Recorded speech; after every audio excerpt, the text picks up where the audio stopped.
मुख्याधिकाऱ्यांच्या कामकाजावर संतोष बोरले यांचे गंभीर आरोप. पत्रकार परिषदेत विविध मुद्द्यांवर सविस्तर खुलासा. यवतमाळ येथील शासकीय विश्रामगृहात मंगळवार 21 जुलै 2026 रोजी दुपारी आयोजित पत्रकार परिषदेत यवतमाळ नगर परिषद सदस्य तथा पांढरकवड्याचे माजी नगराध्यक्ष संतोष बोरले यांनी नगर परिषदेच्या मुख्याधिकाऱ्यांच्या कामकाजावर गंभीर आरोप करत विविध मुद्द्यांवर सविस्तर भूमिका मांडली. मुख्याधिकाऱ्यांनी यापूर्वी केलेल्या आरोपांना उत्तर देण्यासाठी ही पत्रकार परिषद आयोजित करण्यात आल्याचे सांगत त्यांनी अनेक कागदपत्रांच्या आधारे आपली बाजू स्पष्ट केली. शहर विकास, कंत्राटी कर्मचारी, निविदा प्रक्रिया, नाले सफाई, रस्ते दुरुस्ती आणि विकास निधीच्या वापराबाबत प्रशासनावर त्यांनी गंभीर प्रश्न उपस्थित केले. संतोष बोरले म्हणाले की मुख्याधिकाऱ्यांनी त्यांच्याविरोधात केलेले आरोप वस्तुस्थितीपासून दूर असून नागरिकांसमोर सत्य मांडणे आवश्यक होते. नगर परिषदेतील काही निर्णय आणि प्रशासकीय कार्यपद्धतीमुळे शहराच्या विकासाला अडथळे निर्माण होत असल्याचा आरोप त्यांनी केला.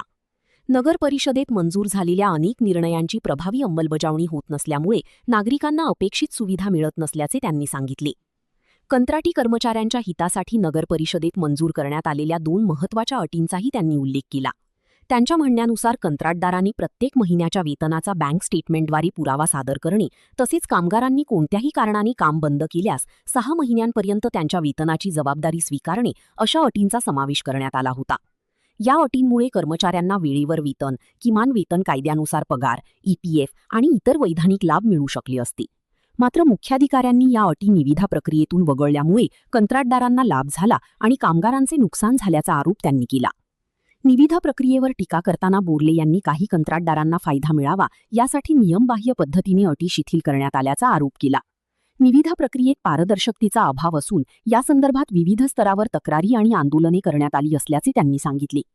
प्रशासनाने नियमांचे काटेकोर पालन करून सर्व कंत्राटदारांना समान संधी द्यावी अशी मागणी त्यांनी केली.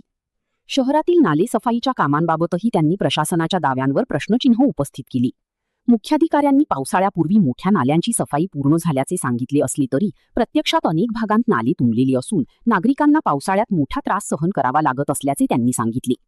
अनेक ठिकाणी पावसाळा सुरू झाल्यानंतरच नाले सफाईची कामे सुरू करण्यात आली, त्यामुळे त्याचा अपेक्षित परिणाम दिसून आला नसल्याचा दावा त्यांनी केला. रस्ते दुरुस्तीच्या कामांबाबतही त्यांनी गंभीर आरोप केले. पावसाळ्यात करण्यात येणारे पॅचवर्क निकृष्ट दर्जाचे असून डांबराचे प्रमाण कमी वापरले जात असल्यामुळे काही दिवसांतच रस्त्यांवर पुन्हा खड्डे पडत असल्याचे त्यांनी सांगितले. अशा दर्जाहीन कामांमुळे नागरिकांच्या पैशांचा अपव्यय होत असल्याचा आरोपही त्यांनी केला.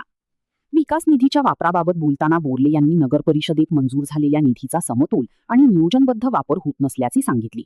प्रत्येक प्रभागात आवश्यक विकास कामे करण्याऐवजी काही निवडक कामांनाच प्राधान्य. माझी रास्त मागणी अशी आहे का हा जे महादेव कोळी म्हणून याच्या ज्या जात पडताळणी विभागाकडे जे चालू आहे चौकशी, येणाऱ्या 27 तारखेला याचा निर्णय लागणार आहे.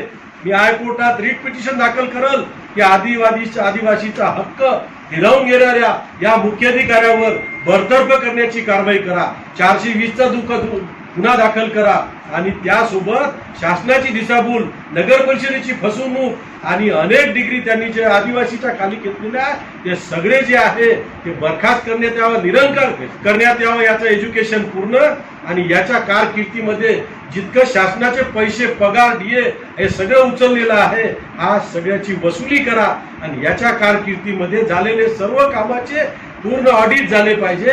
अशा प्रकारची रास्त मागणी मला शासनाकडून आहे आणि ही रीट मी 100% या रीट मुख्याधिकाऱ्याची दाखल करणार. आदिवासी बोगस जे आहे त्याला हद्दपार करणं हा गरजेचा विषय आहे आणि दुर्भाग्याची गोष्ट आहे की आदिवासी मंत्रीच्या जिल्ह्यात ही गोष्ट होत आहे.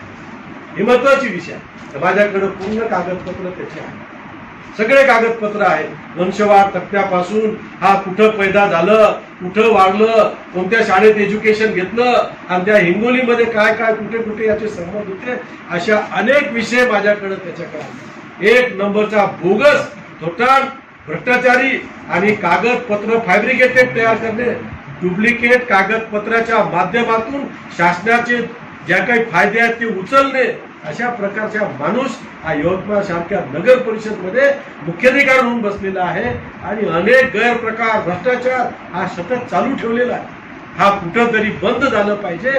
याच्या पाठीशी जर कोणी नेता राहत असेल तो निश्चितपणे यवतमाळ शहराच्या जनतेच्या सोबत गद्दारी करत आहे, बैमानी करत आहे अशा लोकांच्या पाठीच्या मागं न राहता आपण नगर परिषदेच्या हिताचं राहावं, या जनतेच्या हिताचा राहून हा जो कोट्यवधी रुपयाचा शासनाकडून आलेला निधी आहे त्याचा योग्य उपयोग करून हा शहराचा विकास केला पाहिजे. यासाठी मी आज या आपल्या पत्रकार परिषदेमध्ये त्यांना आवाहन करू इच्छितो.